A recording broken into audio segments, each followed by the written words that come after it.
Okay, so in this video I'm going to have a look at the Junior Cert Higher Level Maths Paper 2 for 2017, and I'm going to have a look at question 10 and 11. So the first question here involves a coordinate diagram and a triangle ABC. What we've got to do first of all is just write down the coordinates of A, B and C.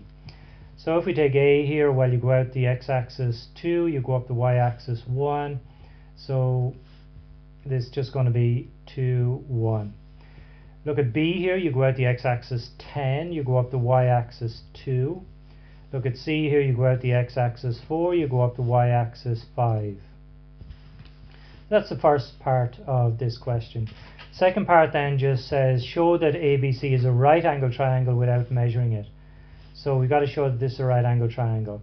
Two ways of doing it. One is to find the distance from A to C, the distance from B to C, and the distance from A to B. Then use Pythagoras' theorem. So in other words, if you square this distance and square this distance and add them, you should get this distance here squared. Another way of doing it, find the slope of this line, find the slope of this line, multiply them, you should get -1. I'm going to use Pythagoras' theorem, so I'm going to find these three distances first. So let's just work down through all of those distances. So first one, I'm going to find the distance from A to B. So these are the 3 points here. So distance from A to B. Remember the equation we're going to use, or the formula we're going to use, is x2 minus x1 to be squared plus y2 minus y1 to be squared. So the distance here from A to B is just going to be the square root of 10 minus 2 to be squared plus 2 minus 1 to be squared. When you do that, you get 64 plus 1. So that's just the square root of 65. Find the distance between A and C. So that's same thing again. So it's A and C. So it's going to be 4 minus 2 to be squared plus 5 minus 1 to be squared. When you do that, you get 4 plus 16. So that gives you the square root of 20. Finally then, just find the distance between B and C. So that's going to be the square root of 4 minus 10 to be squared, and then you've got 5 minus 2 to be squared. So that's just going to be 5 minus 4, which is 1. 1 squared is, no, sorry, we have 4 minus 10. 4 minus 10 is minus 6. Minus 6 squared is 36. 5 minus 2 is 3. 3 squared is 9. So that gives me the square root of 45. Okay, so now what I need to do is look, the hypotenuse here is AB. So I'm going to put that on its own. The distance from A to B is the square root of 65. Square that, that's the one on its own. So that should equal the other two squared. So the square root of 20 squared plus the other distance, which was the square root of 45 squared. So square root of 65 squared is just 65. Squaring and square root, they're just the opposite operations. So square root of 20 squared is 20. Square root of 45 squared is 45. So what you end up with is 65 equal to 65. That's true. So therefore, the triangle ABC is right angled. Okay, so the other way of doing it, as I said, is find the slope of AC. And if you find the slope of AC, you will find that it's the slope of AC is 2. The slope of BC, you will find, is minus a half. If you multiply those two together, in other words, m1 times m2 is minus 1. If, this is your rule here, if the two lines are at right angles. So if we take 2 and multiply it by minus a half, we do get minus 1. So therefore these two lines are at right angles, so therefore it's a right angle triangle. That's the other way of doing it. And you use the formula, by the way, to find the slopes, y2 minus y1 over x2 minus x1. That's the other way of doing it. Okay, so let's move on to the next part. Hence, or otherwise, show that the area of the triangle ABC is 15 square units. Well, the area of a triangle is half the base times the height. And if you look at our triangle here, we can take this here as the base. If that's the base, this would be the height. If this is the base, this would be the height of the triangle, because we have a right angle here. So I'm going to take this here as the base. So it's going to be the area of our triangle is going to be half of so it's going to be half of square root of 20. Square root of 20 times the square root of the height here, which is 45. So that just gives me 15. If you do all of this, you get 15 units squared, or 15 square units. Yeah. So that's our area. Now we have another. Well, we have the same triangle again, but they've dropped the perpendicular from C down to D here. These are two right angles here, and we have to find the distance from C to D, given that the area of ABC is 15 square units. Well, again, we know that the area of a triangle is half the base times the height. Well, we know that the area is 15. Half is a half. We know the base from A to B. From A to B here is the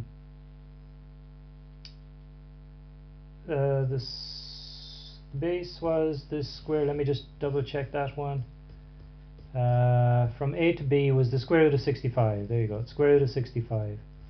So our base is the square root of 65, and our height here is the distance CD. That's what we want to find. Now, first thing I'm going to do is everything on the right hand side is multiplied. So we have this half here. I'm going to multiply both sides by 2. So that will get rid of this half here. So I end up with the square root of 65 times the distance CD. Divide both sides by the square root of 65. That will give me the distance CD. And that just simplifies to CD. Will just simplify to 6 over 13 square root 65. That's in surd form, and that's a distance, so it's in units. Okay, so that's it for part D. In fact, that question. So let's have a look at question 11 then. Question 11 involves 4 lines, and we've got to match up the letters with the functions here, with the equations. We've also got to include an equation here. So let's have a look. We have 2 lines here crossing the y-axis at the same point, and we have these 2 lines crossing the y-axis at the same point. And if you look at these two, remember y is equal to mx plus c. This is the slope. This is where you cut the y-axis. So we can see these 2 lines here. They have the same slope, in other words they're parallel, but they cut the y-axis. One cuts the y-axis at plus 3, so that must be here. So that's 0, 3 here. The other one cuts the y-axis at minus 3. So down here must be 0, minus 3. And they're the only 2 points of intersection. So other than that, these 2 lines have the same slope. So that means that R must be parallel to T, or S must be parallel to Q. But which are they? Well, we know that the other 2 lines will have a slope of 2. So these lines here will be steeper than these lines here. And we can see here that Q here is a lot steeper than R. So Q will have the slope of 2, R will have a slope of 1. S will have a slope of 2, T will have a slope of 1. So in other words, these 2 lines here are not quite as steep as the other 2 lines. So these 2 lines here must be R and T. R is not quite as steep as this one here. So this must be R here at plus 3. So this must be R here. So this must be T here, down here, because it cuts the y-axis at minus 3. The other one then, this cuts the y-axis at plus 3. So that must be this one here. This must be Q. And then S must be this one here. So that must be y is equal to 2x minus 3. has the same slope as this one here, but it cuts the y-axis at -3, not +3. Okay, use algebra to find a point of intersection of these two lines here. Well, let's write both of them down. First of all, we have y is equal to x minus 3. We also have y is equal to 2x plus 3. I'm going to call this equation 1, this equation 2. You've got to use simultaneous equations here.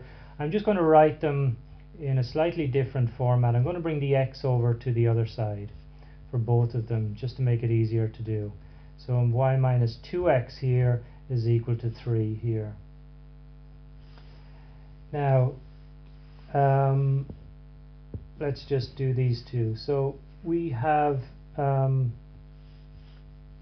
y here and a y here with the same coefficient. So I'm going to take equation 1, I'm going to multiply it by -1. So I end up with minus y, and then I end up with plus x, and here I end up with plus 3. Let's put equation 2 underneath it. So that's y minus 2x is equal to 3 as well. So that gives me y and minus y, I'll just get 0. Here I'll end up with plus x minus 2x, that gives me a minus x. 3 and 3 will give me 6 here, so minus x is equal to 6. So plus x here will give me minus 6. Just multiply across by -1 here to get minus 6. So let's just stick that into one of our equations here. So let's take maybe this one here. It doesn't really matter which one, you'll get the same answer. So let's take y minus x equals -3. Now I know that x is -6, so I'm just putting -6 in here, and I've got -3 on this side. So that gives me y minus minus is plus 6, and here I've got -3. That gives me, bring the 6 over, or subtract 6 from both sides, that gives me -3 minus 6, so that finally gives me a y is equal to -9. So the point then of intersection is x is equal to -3 and y is equal to -9. Okay, so that's it for part B. Let's have a look at part C then. The line L is a vertical line. It cuts y is equal to x plus 3 at a point A, and y is equal to x minus 3 at a point A, y is equal to x plus 3 at a point B. Find the distance from A to B. So we've got a vertical line here. So I'll just draw this vertical line in here and see what it might look like. Well, let's say it looks like y is equal to x minus, let me just see here, y is equal to x minus 3, and these are the two lines we're talking about. So it's R and T. So it's this line here and it's this line here we're talking about. So let's say it goes down along here like this. It's a vertical line, okay? And this here and this here are the 2 points we're talking about. And they're called, this point here is called A and this point here is called B. We want to find the distance between these 2 points. Well, if you think about it, what we've really got here is we've got a parallelogram here, from here up to here, down to here, down to here, and back up again. We have a parallelogram. Now if you think about it, the distance, remember opposite sides of parallelograms are the same size, the same distance. So that side here will be equal to this side here. But remember, this is 3 units up here, and it's 3 units, it's minus 3 units down here, it's 3 units down here. So the distance from here to here is actually 6 units. That's 6 units in total. 6 units all the way up here. So it must be 6 units from here to here as well. So this must be 6 units from here to here. So our answer is actually 6. Now another way of looking at this is, well, let's just write that answer down first. Our answer is the distance from A to B here is equal to 6. Now if we take our line, another way of doing this is to take our line L here. This is the vertical line. The equation of that line, let's say, is x is equal to k. In other words, it's a vertical line and it cuts the x-axis at, let's say, k. This is k. It could be 2, it could be 3, it could be 5, it could be anything. So all the points up along here have an x coordinate of k. So that would mean then that the y value here, if we take y is equal to x minus 3, if x is equal to k, we would have y is equal to k plus 3. In other words, the point A then, the point A here would be x is equal to k and y is k plus 3. So this is the point A. If you take y is equal to x plus 3, that's the second line here. If x is equal to k, we would have k plus 3 here. So this here is, sorry, this is just a slight, this should be minus here. Just change that to minus, and minus here.